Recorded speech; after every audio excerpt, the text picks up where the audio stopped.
one? No, I had fun watching that game. There was a lot to talk about. I think there was some interesting takeaways out of that one.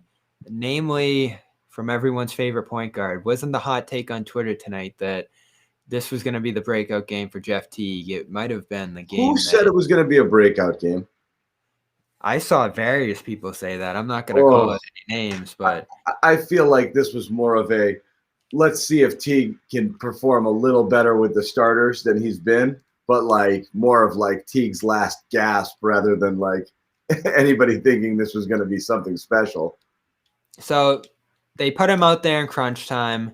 They were looking for other options throughout the flow of the game to play that point guard spot. I'm surprised they got away from double big and just didn't throw 3 forwards out there and allowed Tatum and Brown to play make into the final stretches of this game.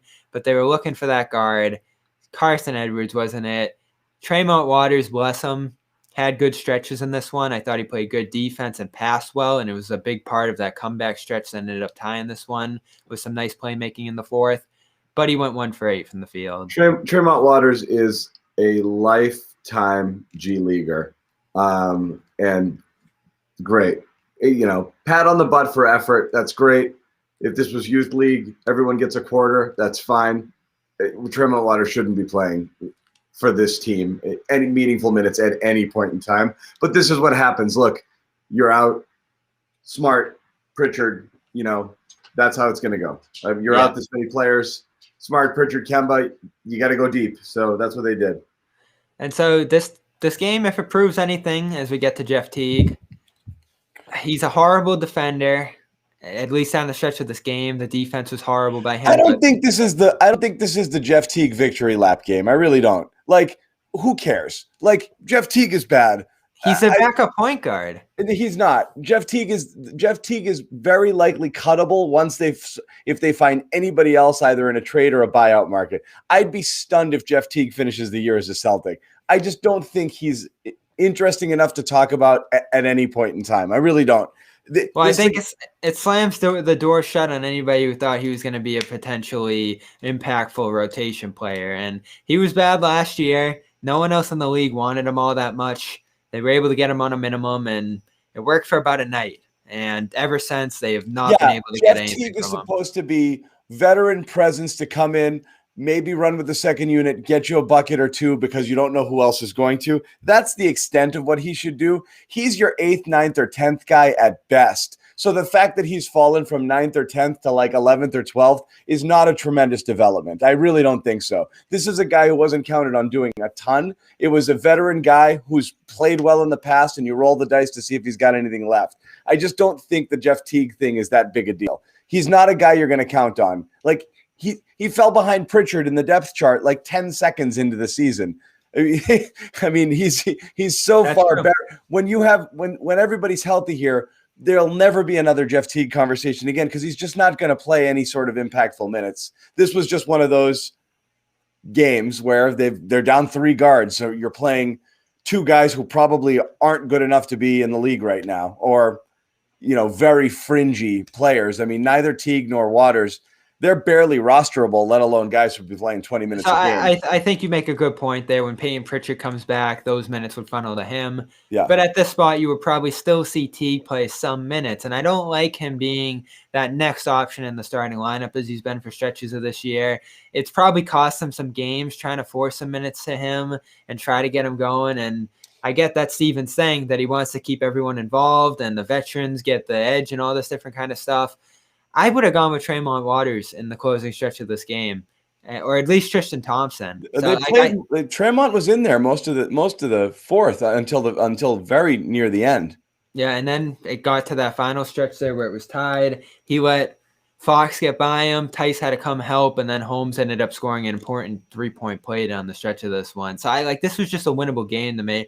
I'm not saying that T's going to sink the team come playoff time, and he's still going to be getting minutes then, but this is a game that I felt like the Celtics could have had. Tatum was playing at a high rate. They got their best game from Tristan Thompson. That's what I would have led with, Bobby. He wasn't out there for crunch time. So I had to start with Teague. It was just so disappointing. I thought it was a dog shit night for everybody, honestly. This was a low energy, low effort sort of night. This was a going through the motions night. I mean, the fact that they had 2 10-point leads and just let Sacramento just walk back into it. Well, Tatum was rolling. He was rolling at a high, almost got his first career He was triple-double rolling, at that but he point guard spot. shot poorly. It was Rob Williams. Rob Williams was good. Rob Williams is highly effective. This game. If I'm headlining the games, it's not the Jeff Teague bust game. This is the double bigs. This was the best players on the court tonight were your bigs, and that was Tristan and Rob. I thought for stretches, those guys were the most effective and most efficient players out there. Tristan looked, as you said, a little bit more agile, more aggressive. Is that the story out of this game that he's rolling that because he gets 13 yesterday? I don't even think it's close. To me, I'm the producer. I'm rolling the graphics. The only one I loaded here was Thompson so far because I assume that's the first thing we're going to talk about. I thought Thompson was great. It was also his aggression when he took Bagley baseline or early in the first for the and one there, and he went right at him. Like he just looked definitely more purposeful. He was looking for the ball. He was looking for the ball. He was able to, convert it. It's his second time. I mean, he didn't miss a field goal last game, 7 of 9 tonight. That's kind of what you want. You need a guy who, when he gets the ball in and around the rim, is able to score it. If he's in tight or he's got good position, he gets the ball in good position. He just wasn't doing that early part of the year. So to me, the Thompson was by far if this is the Thompson you get for the rest of the year, this team's way better off than we thought. That to me is the biggest headline off of this game. Is this felt good. Again, he wasn't asked to defend an actual big, and we got to see whether or not that's something he can do. But this was a super encouraging game for Thompson, I thought. Yeah, and Rob too. Rob in limited minutes when he was out there, he made a huge impact. Yeah, disappointed he didn't push toward 30, and that's what Brad's done when he's had a hot hand at center. He's let those guys roll into the fourth quarter. He probably wanted Tice out there, get some floor stretching going, and have a more wing-heavy lineup against Sacramento's Hield. And wow, does Buddy Hield look bad or what? From a year really ago bad. when he was Holy torching crap. this team? Oh my! Not just. Let's take a quick pause. Imagine you're a Sacramento fan and you have to every single night look at Buddy Hield, who you gave that money to, and be like, God, geez, 4 years ahead. This guy? And then to have to watch Bagley do whatever it is that he does, knowing that that's going to go down as one of the worst draft picks in history, and you knew it almost immediately, and just have to watch his mediocrity on a night in, night out basis just has to rip your soul out. I can't imagine. For as fun and exciting as Fox is, it must be so friggin' depressing to be a fan of this team. If there's any of you out there, feel free to tell us how depressing it is. They know. I've talked to Kings fans over the years, and the depression set in years ago with them. I was talking I was broadcasting during the game, and I was thinking of worst franchises in the league in my lifetime. They got to be at the bottom. Oh, yeah. They were great probably around 2001 when they were battling with the Lakers out in the West, and ever since it's just been missed draft pick, misused star, and you hope that De'Aaron Fox, who shut this game down in the fourth quarter, great pull-up jumpers, walk into the lane for a three-point play, all that kind of stuff, just a great closing effort. Tyrese Halliburton won the first Rookie of the Month out of this draft class. So I was going to talk about Tyrese as well, because I think that I want to get there. There's glimmers of hope there, but there's also stuff dragging them down, like Hield, like Bagley, and these other guys that they've missed on. Yeah. And I do want to talk a little bit about the Kings, because once again, you've got a team like Sacramento, coming in here, and it feels like a TPE audition as well. Harrison Barnes, great game. Yep. We talked about Barnes. Actually, he wasn't as efficient as he normally is, but he played. Pardon me. How many free throws? Felt like he was at the line a bunch. Yeah, I thought what's funny is you look at the stats, and he had a much worse game statistically than I thought. But he was still good. I mean, he had a little cold stretch there.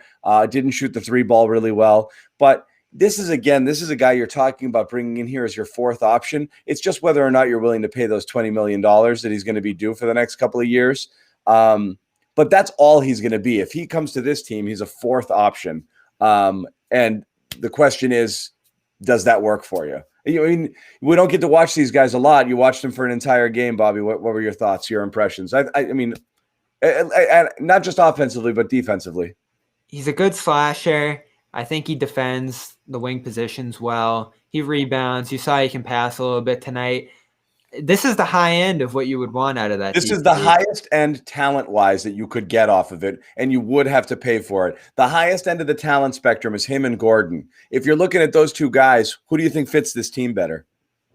If you were to go on the high end, because this is a team that might want some picks. You'll have to dump a few picks in here to make it happen. But these would be the higher end guys on the talent spectrum, I would think. So Barnes has reached his ceiling. These are his best career numbers so far. Gordon, I think, still has room to grow. So that's the question you asked there. They're both signed for multiple seasons, which is ideally what you want out of this TPE.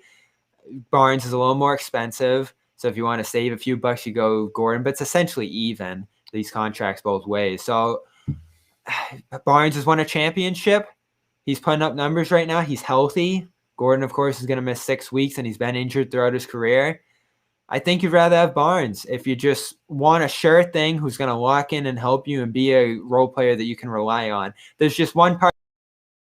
I know he was at 44% coming into this. A 1-7 night's going to drop him closer to 40. We all remember that 2016 finals when the Warriors blew the 3-1 lead. He was open again and again in that corner, and he just kept missing. It was one of the worst three-point shooting performances in a finals I can remember. That's the worry there. But still, when you add up all the options of a TPE, he's at the high end of it. He's locked up. He'd be a manageable asset into the future.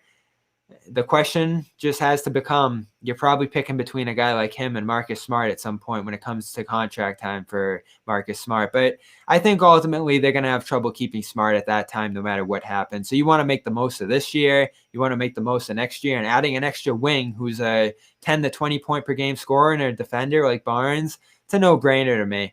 Now, what's it going to cost to get this? Are the Kings going to be bad enough to want to give him up? Right now, they're 10-11 and have won 5 out of 6. What other contender can take that on, though? That's the question. What other contender can take on isn't already paying to the max? Who has the flexibility to take on someone like Barnes? Maybe the Heat. Possibly the Raptors. Not many, though.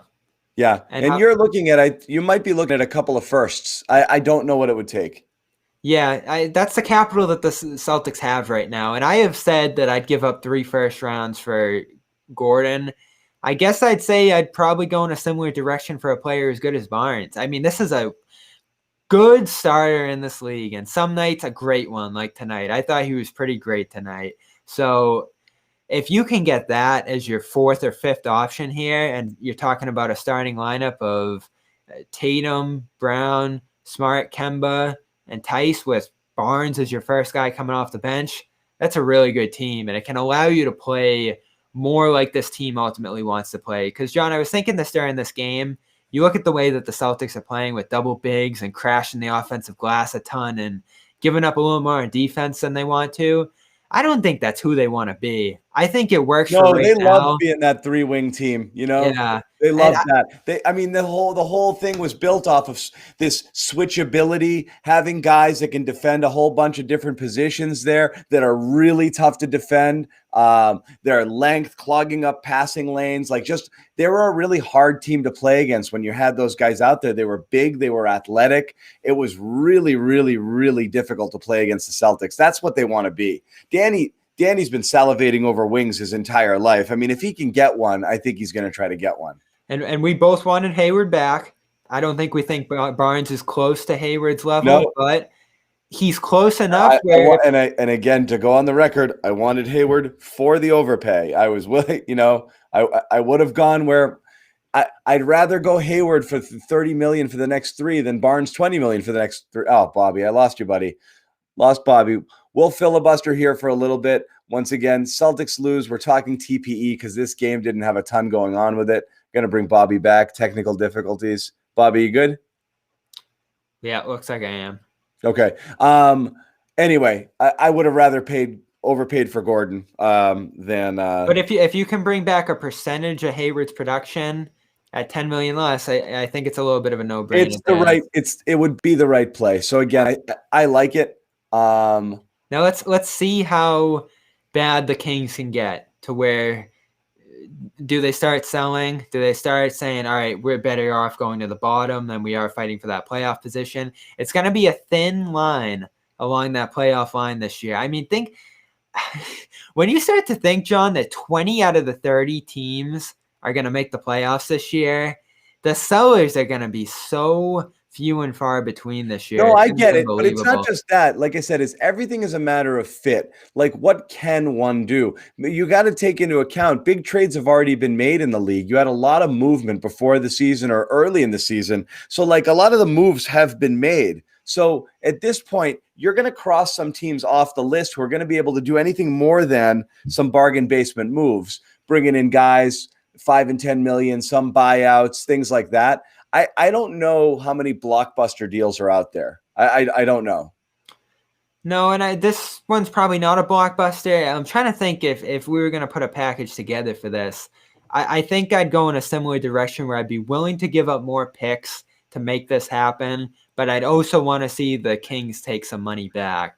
Now, what would that be? Would it be an Ojale? Would it be Tristan? Maybe, depending on how that continues to go. We'll see, but the roster would end up being packed in a way where I'd like to subtract a little bit of salary from the Celtics and another roster guy. And they'd have to anyway. They don't have a roster spot right now to take Barnes on. So most of what they'd be giving up here would be picks, and I think they're in a good position to do that. When you start to think of JJ Redick and some of the other names that have been thrown around there for this TPE, you'd rather go all in, one dive on a quality rotation player like Barnes over multiple fringe bench guys. Yeah, and that's the thing is where it's going to be a while. It's amazing. After every loss, this dominates our chat. It's what do you get to fix it? Because I do think people see this, and that's the problem. Is that's why these games are so hard to analyze. Because what are you going to take out of this one? It was an so-so game from Brown and Tatum. They played fine. They didn't take it, on their shoulders and dominate here as maybe they could have. You had no guards playing in this game. It was just a weird game. So every time you lose, you're going to look around at these. We talked about it last game. You look around at these crap players coming off the bench and say, we need something better, And so that's why the conversation is always going to go here, but it's just not coming, It's not coming right away. Everyone's going to have to be a little patient. Yeah, all our concerns preseason came to fruition. Kemba, I think, looks better than some of us thought he was going to look. So that's a little bit of a passive, pleasant surprise coming out of our preseason concerns. We might have even thought he wouldn't be playing at this point. So I think that's the positive side of things. But they look awkward in terms of the amount of bigs that they have on the floor still to this day. They're a worse defense than they should be. And part of that's them being an offensive rebounding team more than a transition defense team. I mean, the team we see right now would have got smoked by Toronto in the second round last year stylistically. So more than they're missing a bench guy, they're missing a fifth starter. I think they're missing a guy who can shift them back to what they want to be stylistically and what they want to be on the defensive end of the floor. Like, I just look at this group right now and I say their defense is too bad to be a finals team, and their offense probably isn't a top 3 to 5 group to make up for that. And typically you like to have a defense be in the top 10 of the league if you want to come out of your conference. And the Celtics are going to have to do that if they want to get through a Brooklyn, if they want to get through a Milwaukee. And, they're luckily in that class right now where Miami right now is falling out of it. I don't know if they're going to be able to get back into it at 7-14. I mean, you say COVID, you say all the excuses that you could make for them, but 7-14 is a massive hole. And so that's another opportunity for the Celtics. Maybe they don't have to go through Miami this year. Indiana has stepped up in that gap, but my point is Indiana's having a really tough time without Warren and Oladipo right now generating offense. The offense has stalled a lot. Yeah, so we're talking about the Celtics being a top 3 team. Indiana feels like a decent record first round out to me, but that's. Yeah, so top 3 team in the conference already. If they can get closer to being what they want to be stylistically and Kemba gets right, they're right up there with Brooklyn, I think. Yeah, you need a little more firepower to get there. And so they got to do something. The team as is, again, And some people are asking, why aren't we mad as mad without this game? And again, I'm saying it because they played without a point guard. I'm Even a little one mad. point- I'm more mad than you. Yeah, so to me, full disclosure for everybody watching, before this game, when we found out all of these guys were out, I was saying that Cancel the show. yeah, Celtics should have punted on this one entirely. Play the kids, take the loss, do a little load management here, and just let Tatum and Brown sit. That's what I would have done, and just not waste it. It's a long road trip. This felt like an easy one to punt on. Take the L and no big deal. No, because you got LA, Phoenix, and Utah after this. You don't want to go 1-4 on a road But they trip. did. They lost it anyway. So they did. But I'm glad they gave it a shot, and I think they did some good things throughout the course of the game that could have got them to that finish line with a victory. But they threw Teague out there in isolation on Fox, and he just got torched to the heavens. Yeah. Could Tatum, could Brown have done a better job in that spot? They probably had to stay on the tried wings. Brown on him a little, and Fox went around him like he was standing still late in the game there. Fox is tough to stop right now. Fast. You can't. It's hard to stay in front of him. And so this, we talk about the frustrating aspects of this Kings team, but they are a talented, excellent team. I don't like their coach. Wasn't that something? 1 second on the shot clock. They probably got a little more time than they had there, up 3, and they just give it a Holmes to launch a 35-footer over the basket. That was weird to me. And then Grant makes a nice play to tip it off the rim and get it to Tatum. Tatum seemed a little shocked that he caught that shot and just threw up a little bit of a prayer. So they were in position to win this. They fouled a ton. The question is, did Brad have a timeout? I don't remember. Yeah. I don't think he did. Yeah. Anyway, it's hard to, maybe it's just because it's late and I'm tired.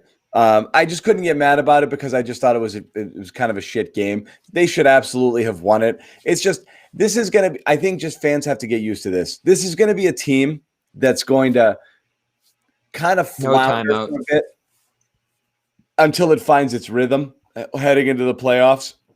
And home court doesn't matter. There's no friggin' fans. And you just want to stay. You just want to stay out of the play-in tournament. You want to stay out of the play-in tournament, and the chances are you might be playing the playoffs in a bubble anyway. We'll see. But this is a team that's going to feel it out. There's no urgency behind the regular season, so they're going to take some regular season losses from time to time.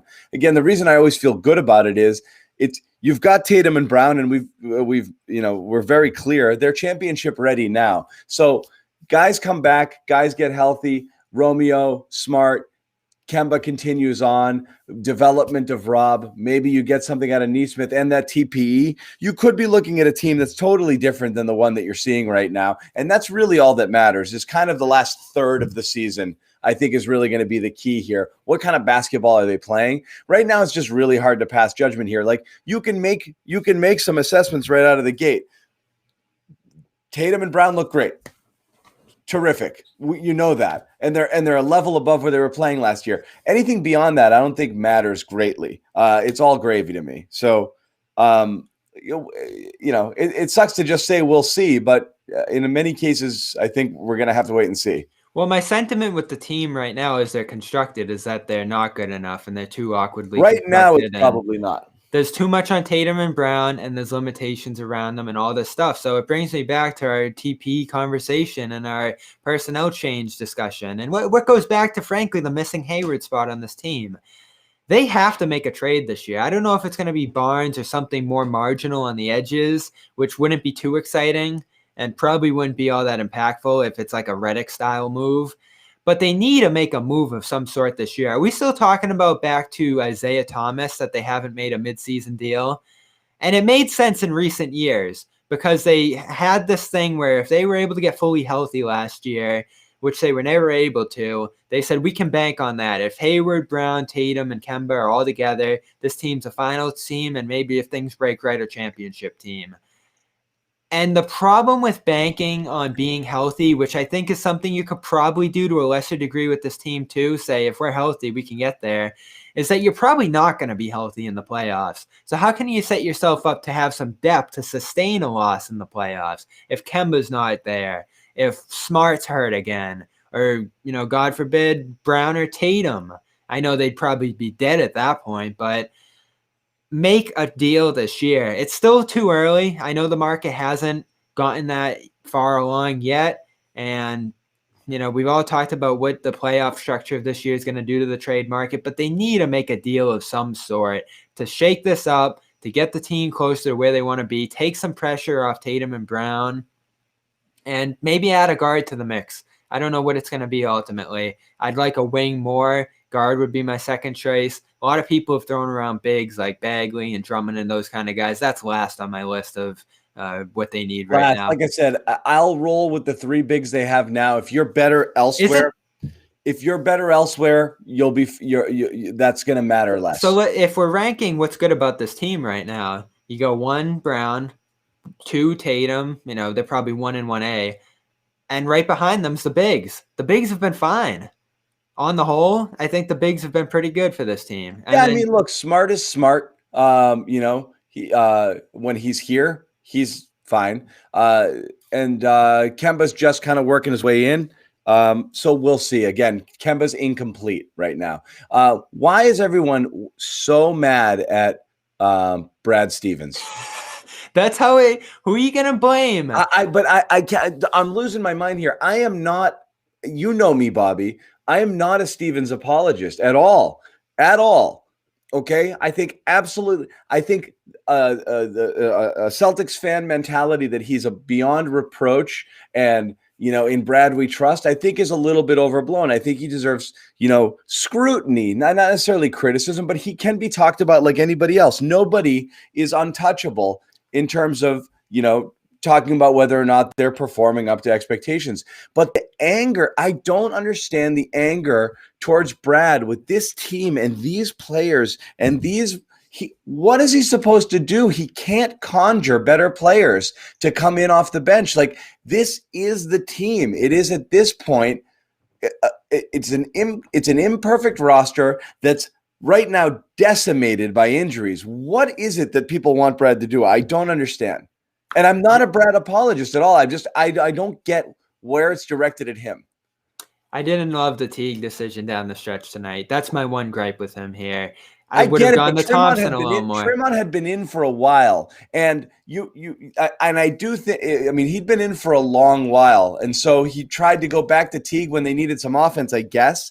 But I mean, what are you second guessing here? Taking out one really bad player for another really bad player? Like, he's really, really stuck. He's stuck, and he's done good things to make up for it. I think people are mad here, and I'm seeing the comments. I think people are they want to see. We've talked about this before. They want to see the chair throwing. They want him to. They want him to they want to see him more fired up. And he called out their defense very early in the year often, and he called out the team as a whole for not being where they needed to be, and they've gotten better. They're 10th in offense, they're 12th in defense, they're 11 and 10 with a pretty tough schedule early in the year. They've taken advantage of the softer portion coming into tonight, and now it's getting hard again. It really is all here. I do not think these guys should get more minutes. I, in fact, wanted to sit them tonight. Okay, yeah, you can't do 40+ minutes every night, and he talks about that. These games don't matter enough to play these guys. They're gonna die. A lot of people think he's soft, and some people. Again, I see this a lot from Julian, who's here every night with us. Thanks for hanging. But Rob played more. We've done this all week too. Rob's playing more. He played 20 minutes tonight. Yeah. So he's doing things to sustain this team and protect Brown and Tatum from injury and wear and tear and all the stuff that could impact them later in the season, where they're really going to need them to carry this team, while trying to keep other guys in the fold, find contributors. They found Grant Williams this week after he was lost. I thought he was decent again tonight. Rob is getting more involved as we want him to. He has shifted back to Tice and gotten some good play out of him. The trust in Tristan paid off this week. So, what else has he done? This is what I keep saying. It all comes down to, and Bobby, you said it earlier, if you're going to talk about where you're satisfied with this team, and again, Brad's done a good job this year. It starts with Brown and Tatum, and we know that. The second thing is, and you said the bigs are the second best team, a second best unit. I don't know if that's true. What I do know is they're fine. You don't have to worry. When they're in the game, they're fine, okay? What is a problem is whether it's Grant or Semi or Javante or whatever else you're bringing in there, nobody likes any of those guys. You know, they don't. You're not excited for Semi minutes or Javante minutes. You know, you're just not. They want some Neesmith, maybe. And everyone is trying for Neesmith minutes because he's the great unknown. But the reality is he's not the answer either. So and tonight's a night where you needed some more guard playmaking and stuff, and that's not what he brings. It's not what he brings. It's not. You needed a guy to distribute, to run the offense, not to stand in the corner. You know, like Neesmith wasn't. With nobody to get him the ball, what's Neesmith supposed to do here? You know, and we all said this over the offseason. Who's more to blame for the position the team's in right now? It's Danny Ainge using 16 draft picks in 4 years, signing Teague and Thompson, which looked like he held too many assets. And again, last year, Bobby, this year, me, several other people, we're all in favor of trade 4 for 1. You know, like making all of these picks was a disaster. The 2019 one was the real nail in them because that team had a chance to win a championship in 2020, and they didn't have the veteran pieces or the reliable bench contributors to do it. Yep. And then again, so I did want to mention him because it was interesting. We had, and those guys are still here. And that's my point on the TP too, and the potential for trades this year. Not only do you shift this team from being a big, heavy offensive rebounding team into something more wing-oriented and what they want to be, defensive team, you want to shift this from being a team that's too young to a team that has a good mix of vets and young contributors. You know, you want a PJ Tucker if that's an attainable thing. You want Harrison Barnes. I'm not saying him specifically, but a veteran. A veteran who's a reliable contributor. Clear on PJ Tucker. I know people love him. I don't understand it. Good shooter, great defender. I get it. I think he's just like, much like Tristan Thompson. You're going to get a version of him that existed in your mind a couple of years ago that isn't there anymore. He's not my TPE guy. I would just trade a contract for him, right, and just bring him in, and have him be a guy who flips out a young guy for a veteran. So, I mean, I think my point is this team needs multiple moves. Like it would be Barnes and maybe a rotation 4 and a guard. So, like, ultimately, I think they're going to need the big TP prize. It's a lot of needs. Well, don't they need them? I mean, their rotation has a ton of holes right now. It does. But again, I'm looking at, and again, I think people are misunderstanding when I'm saying Romeo. I don't think Romeo comes in and saves the day. What I'm saying, he deserves a chance. I believe he deserves a chance to give you some useful minutes that are right now being eaten by people that you don't want in there. And we said this last year when Romeo flashed a little bit, okay, at times in the bubble, that like, can he be trusted to play those off the bench wing minutes ahead of Semi or Javante or one of those guys? All you want him to be is better than those guys. That's it right now. Anything beyond that is gravy. But he can defend the position. And if he can find any of that scoring touch that made him this blue chip All-American recruit, coming out of high school and heading to Indiana, and he's healthy, there's hope that he can be a useful player. There's no hope with the other guys. They are what they are, and they're going to be what they're going to be now and forever. That's just it. You just have to live with it. I give him the chance to be better than last year, which isn't a high bar, but that's still miles and miles away from trusting him as a rotation piece in the playoffs. Right. So if he plays good, it'll be a nice addition. It'll be some hope. They still have 2 more years beyond this to develop him, but I don't want him being the first guy off the bench in the playoffs at wing. I don't know whether he's the first guy off the playoffs. All I'm saying is you'll feel slightly better about your rotations if Neesmith starts to play better, if Romeo comes in and he flashes a little something, you'll feel better about those guys getting minutes than you will about the guys who are currently getting minutes, is all I'm saying. Maybe and when marginally. you have your guards out there, and you're fully rostered, you'll feel better about the whole team. That's all I'm saying. That's all I'm saying. Yeah, in general. It still might not be enough, but it'll be better than it is right now. Again, even if I imagine this team fully healthy, is it going to be a revolving door of 4 centers and trying to get them all minutes? Is it going to be going huge because that's your strength and you just want to outsize and out-muscle teams instead of, putting wings out there who are susceptible to getting burned and don't give you much on the offensive end?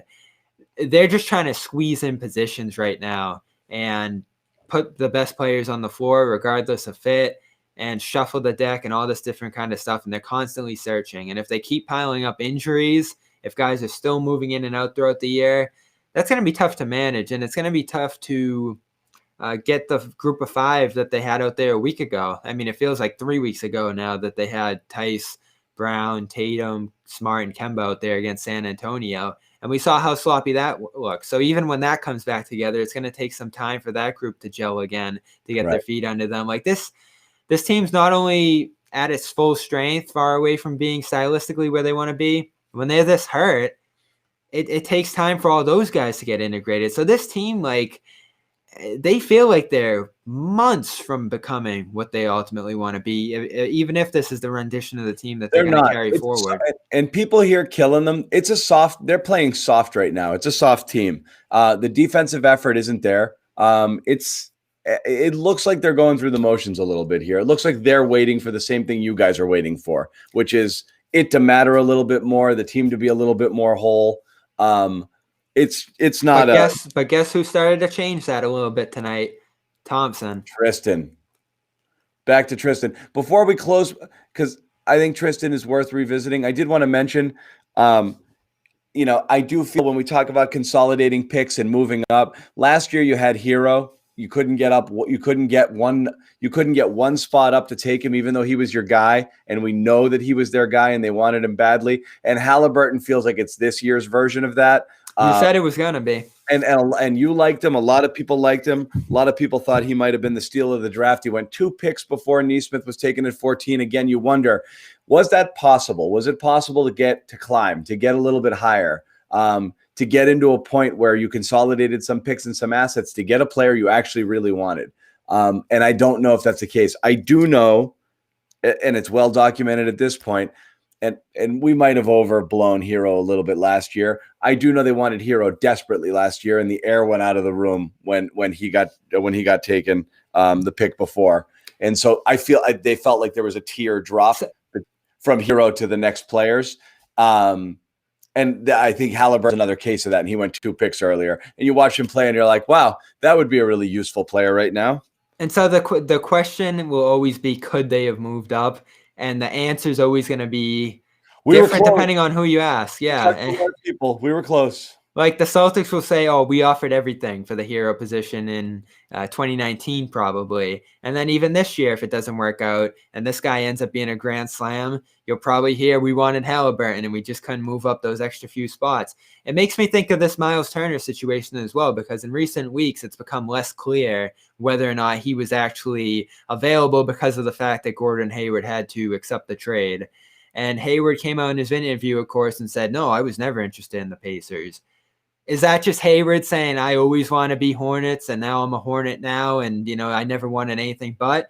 Or is that actually the truth and the Celtics could never have Turner because Hayward was never going to be available in a trade for one of those? Like I think Hayward was absolutely excited. And Zach Lowe said on his podcast he was ardently in belief that the Celtics could have had Miles Turner if they wanted to. I believe Zach Lowe.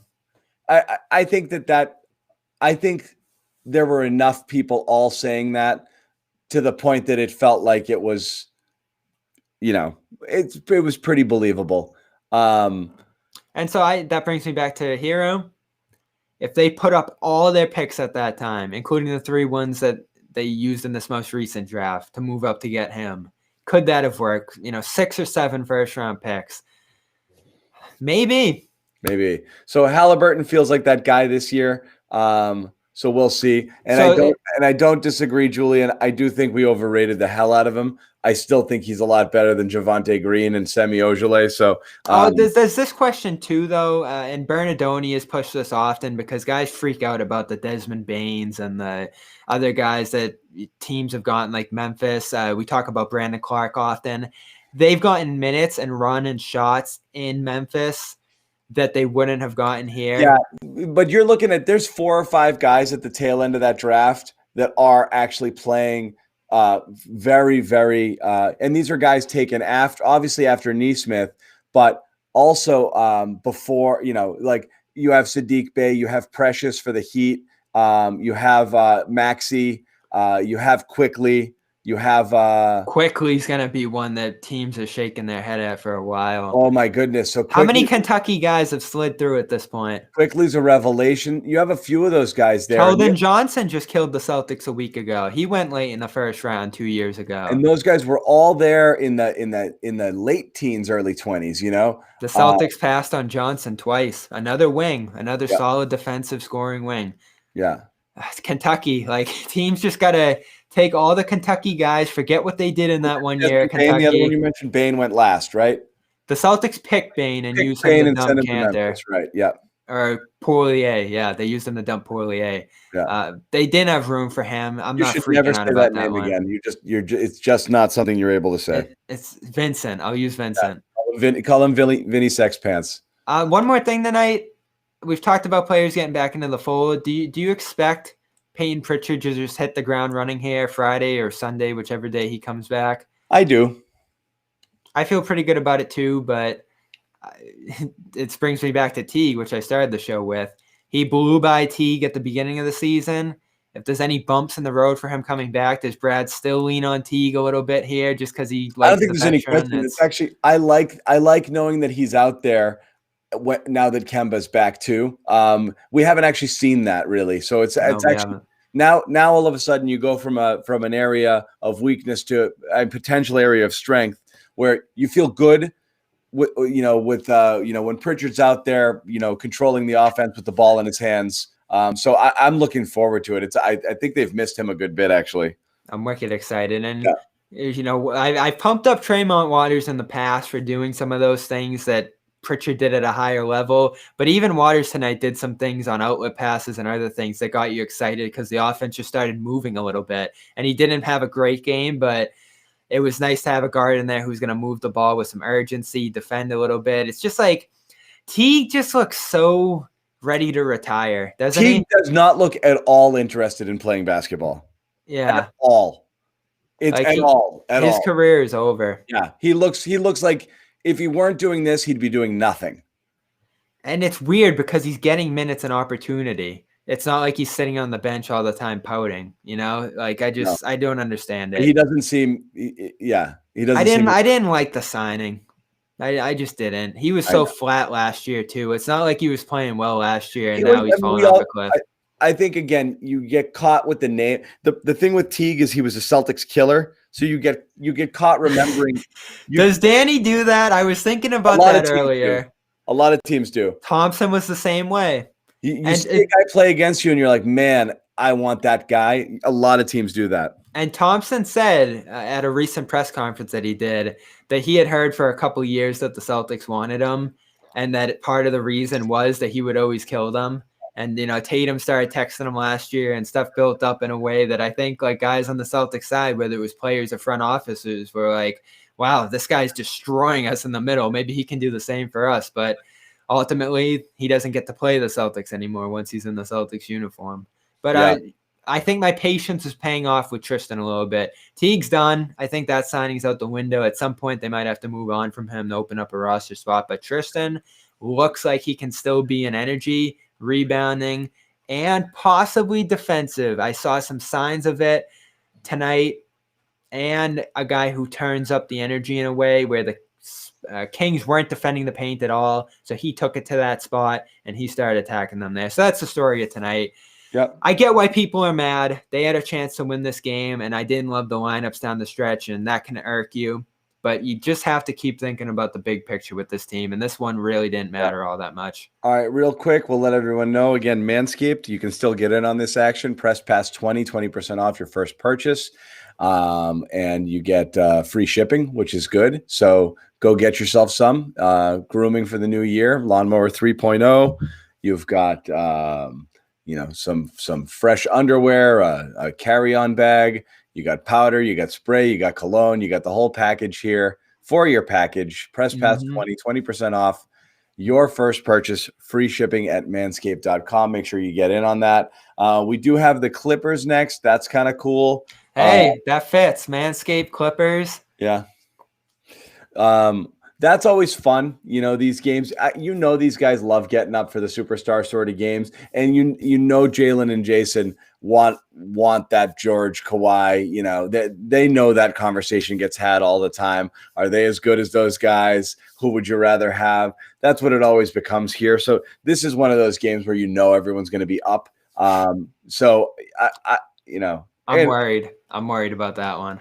I mean, Clippers are playing great, but this is one of those games where it feels like Celtics play up to the level of the competition. This feels to me like a moral victory. Could be a narrow loss, but I think they're going to play well. I think Tatum and Brown can do what they need to do to match those two wings, and they're going to have their hands full defensively with those two as well. But I'm also worried about a Lou Williams, a Patrick Beverley defending Kemba could be a big problem for Kemba.